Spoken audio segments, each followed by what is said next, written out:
আসসালামু আলাইকুম, welcome back to my YouTube channel প্রকৃতির সন্ধানে। নতুন দিনের নতুন ব্লগ সবরে জানাইলাম শুভেচ্ছা, ভালোবাসা, অভিনন্দন।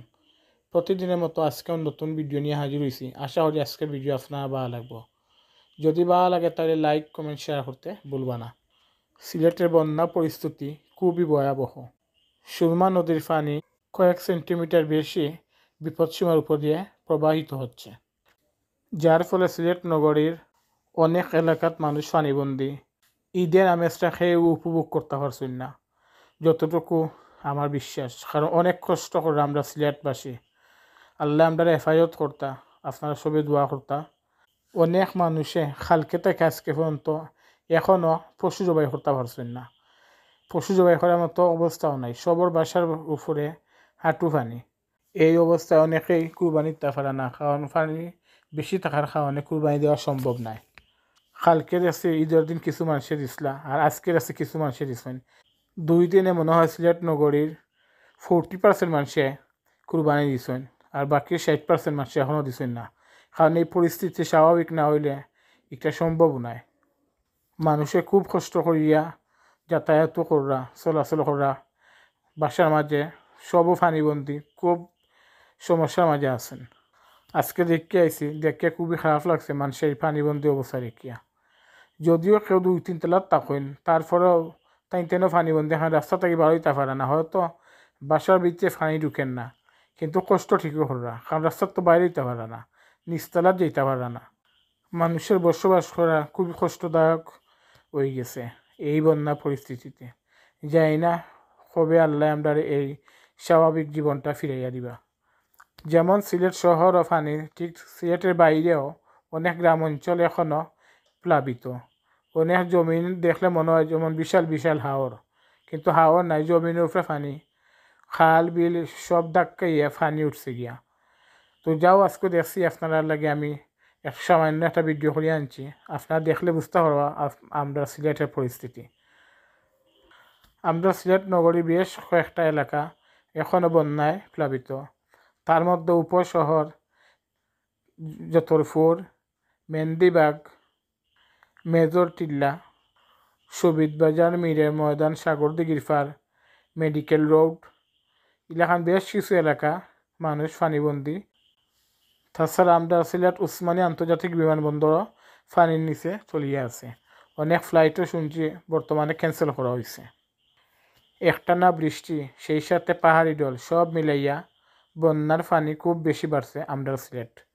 দেশে বিদেশে যত ভাই বন্ধু আত্মীয়স্বজন আছেন সবে আমরা সিলেটবাসীর লাগি দোয়া করবা। আমরা 360 উলিয়ার পণ্যভূমি সিলেটের লাগি দোয়া করবা। আল্লাহ আমরা সবরে হেফাজত করতা, আমরা সবরে আল্লাহ সুন্দর স্বাভাবিক জীবনটা দিতা। আপনার কাছে আমিও দোয়া কামনা করলাম। আর বিশেষ করে নগরবাসীর প্রত্যেক ফ্যামিলির উপরে আমি একটা মেসেজ দিলাম, আপনারা সবসময় বাচ্চাদের দিকে একটু খেয়াল রাখবা, যাতে বাচ্চারা বাইরে যায় না।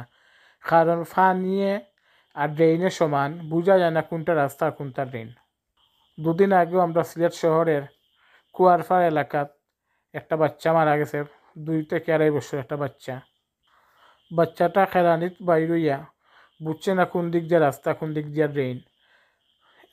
স্বাভাবিকভাবে হাঁটাত লাগিয়া আর পড়ে গেছে একটা খালের মাঝে, ছোট্ট একটা খাল।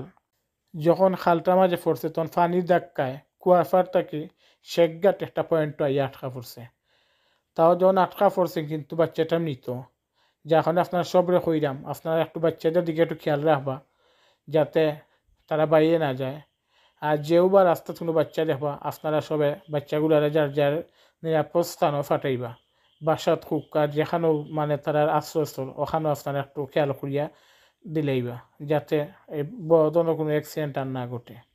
ছোট্ট বাচ্চাটা যখন শুনছে এই মারা গেছে আমার খুবই খারাপ লাগছে। আমার যখন খারাপ লাগছে নিশ্চয়ই তার ফ্যামিলির তো ভাষা প্রকাশ করার মতো নয় যে কতটুকু তার খারাপ লাগে।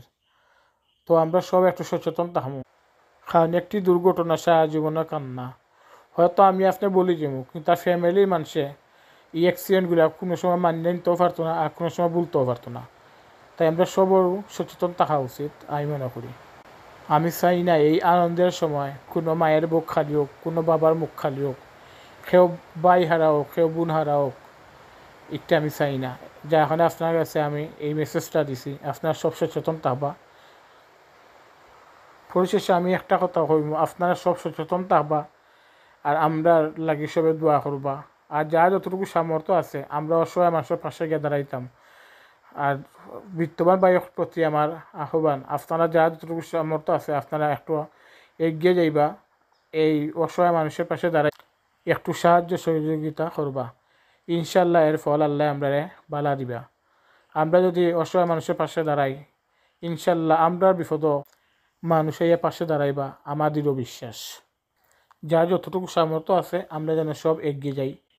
ইনশাল্লাহ আমি আপনারা ধারাবাহিকভাবে এই বন্যা পরিস্থিতি আপডেট জানাইমু, আপনারা সবসময় পাশে থাকবা। আর আজকে যারা প্রথম আমার ভিডিও দেখলা একটু কষ্ট করি সাবস্ক্রাইব করিয়া পাশে থাকা বেল আইকনটা চাপ দিলেইবা, যাতে ভিডিও আপলোড দেওয়ার সাথে সাথে আপনারা খুব সহজে আমার ভিডিও দেখতে পারেন অসুবিধাতে। সেই সাথে লাইক কমেন্ট শেয়ার করতে ভুলবা না। তো আজকে বেশি কথা পারলাম না, আপনারা যে যেখান থেকে আমার ভিডিও দেখা আপনার সভ্যতা হোক, সুস্থতা হোক, নিরাপত্তা হোক, আমার লাগি দোয়া করবা, আমিও আপনার লাগি দোয়া করি। আবারও দেখা হইব নতুন কোনো দিনও নতুন কোনো ব্লগও। সেই পর্যন্ত আপনার সভ্যতা হোক। আসসালামু আলাইকুম রহমতুল্লাহি বারাকাতুহু।